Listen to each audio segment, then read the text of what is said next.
inside Japan's secret torture lab. I kind of heard a little bit about this, and it kind of piqued my interest. There's some wild shit that happened in here. Warning. If this is the thing that I saw. The following content may be disturbing for some viewers, as it sheds light on a rarely discussed dark chapter in Japanese history. 1938. A mild summer day in China on the grounds of Unit 731. Professors, scientists, and military doctors are conducting important research here. Now the workday is coming to an end. The adults are drinking beer by the pool of the facility. Children are playing tug of war. It's a beautiful sunset. It seems so peaceful.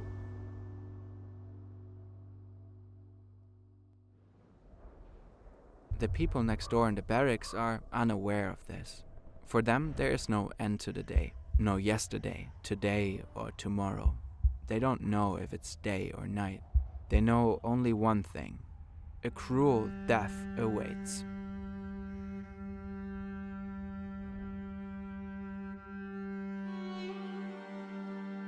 I love Fern videos, man. I love these videos. Dark Secrets of Unit 731. The First World War ended nearly 10 years ago, claiming 17 million lives. Japan fought alongside the Allies. As a result of their victory, Japan's economy is now thriving. The empire, under Emperor Taisho, is a member of the League of Nations. Japan enjoys good international relations, participating in conferences on disarmament and arms control, all in the name of preserving peace. In Geneva, the seat of the League of Nations, Japan signs a historic protocol. The high contracting parties, so far as they are not already parties to treaties prohibiting such use, accept this prohibition, agree to extend this prohibition to the use of bacteriological methods of warfare, and agree to be bound as between themselves according to the terms of this declaration. The prohibition of these weapons is a reaction to an incident in the First World War. For the first time, German troops systematically used poison gas as chemical weapons. The result was so horrific that the 36 founding signers decided such a thing. Bro, mustard gas, that shit was disgusting. Disgusting. Hearing the first accounts of that shit was fucking wild. Must never happen again. Just absolutely just burning everything, like your lungs, your nose, everything. You can't breathe. It's just absolutely disgusting stuff. About 9,600 kilometers away from Switzerland, a 33-year-old military doctor in Japan reads a report on the Geneva Protocol. He is electrified and sees it as confirmation of a theory he has been nurturing for some time. Biological weapons must hold enormous potential if they are so reviled. And he comes to a conclusion quite different from that of the signatories in Geneva. If the prospect of germ warfare created such dread, Japan must do everything in its power to create the most virulent germ weapons, as well as effective methods for destroying wartime enemies with lethal diseases. Bro, that's the problem too, man. Everybody's like, oh, well, in defense of getting attacked by these chemical warfare, we're going to make a better one so you guys don't attack us, because if you attack us with this, we're going to release this shit, and then you guys are going to make something even stronger, and then it's going to go back and forth, and that's history for you, especially in the military, man. This military doctor, named Ishii Shiro, will devote his entire life to researching methods of biological warfare. In this endeavor, he will be aided by around 20,000 employees, and an estimated 300,000 people will fall victim to Japan's bioweapons program.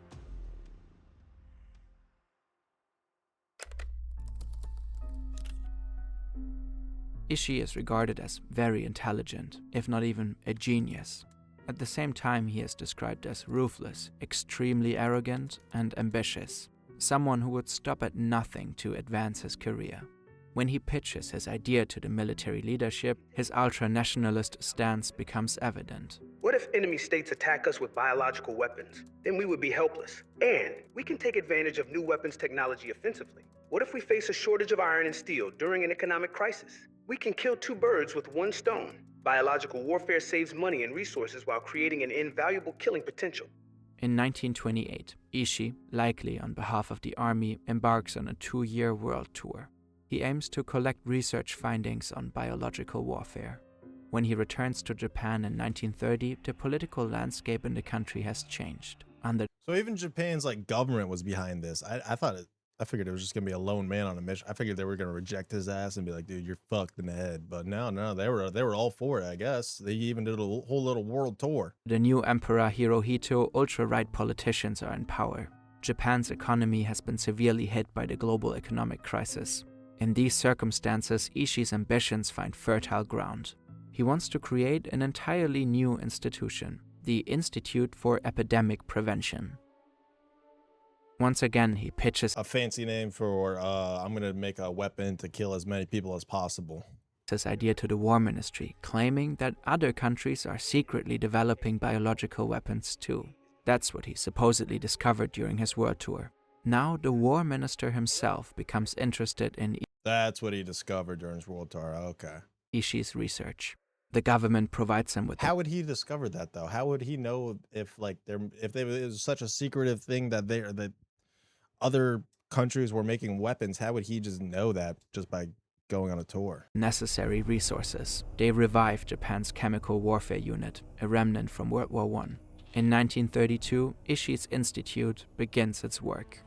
Ishii and his team experiment with the pathogens for glanders, cholera, typhoid, gas gangrene, anthrax, and plague. Ishii is particularly interested in the latter.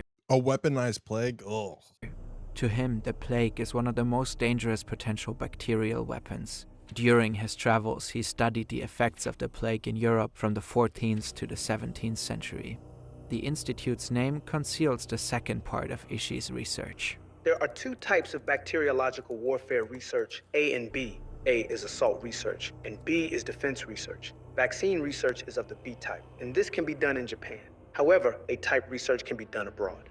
The problem with biological weapons is that pathogens don't distinguish between friend and foe. An out-of-control epidemic would endanger millions of people in Tokyo. And Ishii is convinced to develop the perfect biological How COVID was made, dude. weapon, a bit of lab research is not enough. He wants to test his developments on a large scale, regularly, extensively, on human subjects. The political climate is perfect for Ishii's plans. Japan's new military leaders want to expand. They are more aggressive than their predecessors. Some of them aim to occupy Manchuria. The Chinese region is militarily weak and rich in resources. In 1931, Japan makes a move and actually occupies the region. So they didn't want to probably test on their own people, and they didn't want to release possibly a deadly disease onto an island, especially. A year later, they established the puppet state of Manchukuo. The invasion of Manchuria is considered Japan's most decisive early step on the road toward totalitarian fascism and war. In Ishii's eyes, the now Japanese colony is perfect for his work. Potential accidents wouldn't endanger the Japanese population. Vast, sparsely populated areas guarantee secrecy. And then there are the inhabitants themselves, human subjects for his experiments. Ideal conditions for A-type investigations into biological assault. Thus, Ishii requests the relocation of his institute to Manchuria. In order Bro, that's the most fucked up part though. It's like he's basically thinking, hey, it's not my own people. I don't give a fuck about them. Let's try to make it the most fucked up thing that we can and create the most pain. to tell this story in depth, we pored over books, analyzed documents, and created detailed animations, all to make a tough topic such as this one accessible. If you like our work and our channel, chances are you enjoy learning about new things. In Beijing, he builds the world's first bio-war death camp. Zongma Fortress is a combination of research laboratory and prison camp. It doesn't take much to be sent there by the Japanese colonial power. Soon the prison cells are filled with bandits, guerrilla fighters, partisans, communists, dissidents, and intellectuals. Suspicion that a person might be Intellectuals, they were just throwing people that were smart in there, like anybody that had any sort of brain, maybe like teachers or something, possibly. Anti-Japanese minded is enough. They become part of the A-type research, human experiments with biological weapons. How many prisoners were killed is unknown to this day. The average life expectancy of the prisoners is about 1 month. Japan tries to keep the activities at the fortress strictly secret. In Tokyo, the government knows exactly about what's happening in the complex. None of the high-ranking politicians speak out against the killings, or as the scientists there call it, sacrificing human beings. But before Ishii and his team can really get going, the Beijing fortress becomes a security risk. A group of prisoners manages to escape. An ammunition depot is blown up, probably by a group of communist resistance fighters. The project could be exposed. Ishii orders the fortress to be destroyed to cover up any possible traces. He presses the Japanese government. The new site for his research should be even bigger, even more remote. No one should be able to escape. In 1936, Emperor Hirohito... Damn, you gotta build a whole ass prison. No one to be able to escape. You gotta build like a fence or some shit. Or a bunker. Bunker, you keep people underground. personally issues a decree. Ishii's institute is to expand. It becomes part of the Kwantung Army, creating a large network of locations. The headquarters are built in Pingfang. The unit stationed there is given the number 731, a codename that will go down in history. Pingfang is in a remote area, but still near the South Manchurian railway line. The new tracks leading to Pingfang officially don't exist. The secret trains that run there have a single purpose: transporting supplies, human ones included. About 150 buildings are erected over 6 square kilometers. A power plant, administrative offices, prisons, stables, greenhouses, autopsy rooms. There's even an airfield for the unit's air fleet. Trenches line the perimeter of the zone. Electric fences and watchtowers secure the area. The airspace above is a no-fly zone. Ishii runs the headquarters. He's in charge of 3,500 employees. He has recruited many of Japan's best medical researchers. They are all focused on one question: how can plague, cholera, anthrax, and so many more diseases be weaponized for war? That's so scary. That is so scary, man. A weaponized disease is one of the most terrifying things you can think of. That's got to be like up there, but the most terrifying thing you can think of is a weaponized disease. As staff bring in a middle-aged prisoner to a room, he's quiet. He knows it's over for him. He's stripped naked and tied to the bed. But when the medical assistant picks up a scalpel, the prisoner finally starts screaming. I cut him open from his chest to his stomach, and he screamed terribly. His face twisted in agony. The sound was unimaginable. He screamed so horribly. But finally, he stopped. This was just another day for the surgeons, but it really stuck with me because it was my first time. This Chinese prisoner has been deliberately... Why are they cutting him open, though? Do they have to do that for the plague, I guess? infected with the plague and is now being dissected alive.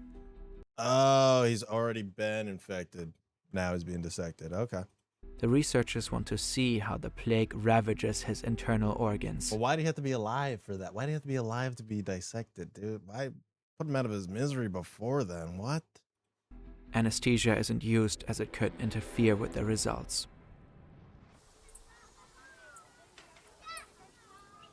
Between 1936 and 1945, at least 3,000 people are murdered in experiments like this one, though the actual number is likely much higher. As the Pacific War breaks out and Japan later attacks Pearl Harbor, Unit 731 carries on undeterred. Since the unit is now officially part of the army, they receive new orders: push the human body to extreme conditions to see how it reacts. To study frostbite, prisoners are forced to stand outside barefoot. Specific body parts are submerged in water to freeze them. Prisoners are locked in pressure chambers to test Studying frostbite. Why? We already know what frostbite does. how much pressure the human body can withstand until their eyes pop out of their skulls. Women were forced to become pregnant to study how diseases like syphilis transmit from mother to child and how Whoa. likely the child is to survive. Even though a large number of babies were born in captivity in Pingfang, most likely none survived. We could go on forever. The list of unspeakable, unimaginable atrocities is so unbearably long. This was basically just a place to test how far a human could go. Wow. In the labs, there are large 2-meter tanks where human bodies float in formaldehyde, cut in half from head to toe. In other jars, body parts are stored, all neatly labeled and documented. Feet, hands, heads, organs. Next door, the bioweapon production is in full swing. Division 4 of Unit 731 produces 1 ton of cholera bacteria, 500 kilograms of anthrax, and 700 kilograms of typhus bacteria per month. They develop bioweapon bombs and test them in the field. On a test site, prisoners are tied to stakes and bombarded with test weapons. Planes spray parts of occupied zones with bacterial cultures, and bombs filled with infected fleas are dropped on areas. The unit wants to know how many people will die. Filled with infected fleas? Oh, man. Troops contaminate wells and water sources with cholera and typhus. At its peak, the unit's bacterial production could wipe out the entire world population multiple times over.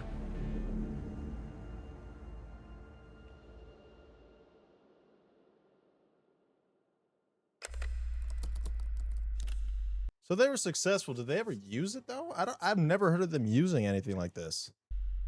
After long years of war, World War II is finally drawing to a close. The Allies control most of the Pacific. Japan's major allies, Italy and Germany, have long since surrendered. Japan is the only Axis power still fighting. On August 6 and on August 9, 1945, the US drops atomic bombs on Hiroshima and Nagasaki, pushing Japan towards surrender. Now, something stirs in Pingfang. In a panic, Unit 731 scrambles to destroy all evidence of their crimes. Their research can't be allowed to fall into Soviet hands.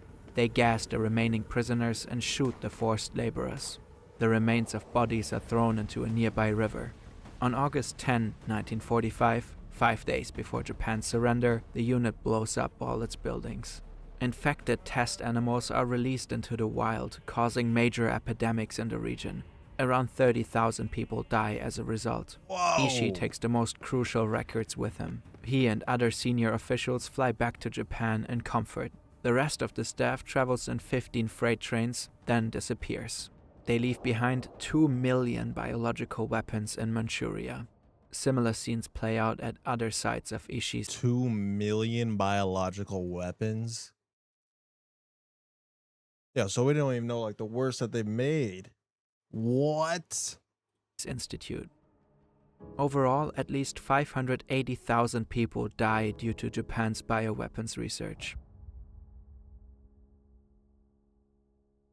Fearing he might be charged as a war criminal, Ishii stages a large fake funeral for himself in 1945 in his hometown of Chiyoda.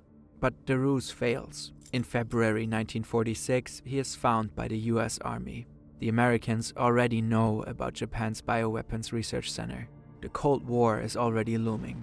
They too have experimented with bioweapons during World War II, and they are after the Japanese data. Such information could not be obtained in our own laboratories because of scruples attached to human experimentation. Like the Japanese, they think this data must not fall into Soviet hands. The Japanese bioweapons researchers see an opportunity to escape punishment for their crimes. The meetings and interviews between the US and Ishii's group are well documented. If you grant me immunity for myself, my superiors, and my subordinates, Immunity, go fuck yourself. No way. I can give you all the information. In preparing for war with Russia, I offer you the advantage of my 20 years of research and experience. The details of the negotiations remain disputed. What is clear is that the information is deemed by the US to be of such importance to national security as to far outweigh the value accruing from war crimes prosecution. they strike a Yeah, deal. of course. None of the senior bioweapons researchers, including Ishii, ever faces trial. Of course, While Nazi of doctors are course. tried as war criminals at Nuremberg, most of the Japanese involved live out their lives free from prosecution. The Soviet army captures 12 members of Unit 731 and puts them on trial in Khabarovsk in late 1949. They confess to dropping bombs filled with plague-infected fleas on civilians. They speak of inhumane experiments on humans. The West dismisses all of it as a communist show trial. After short prison sentences, they are released. They too used the research data to secure leniency. By 1956, the convicted were free and returned to Japan.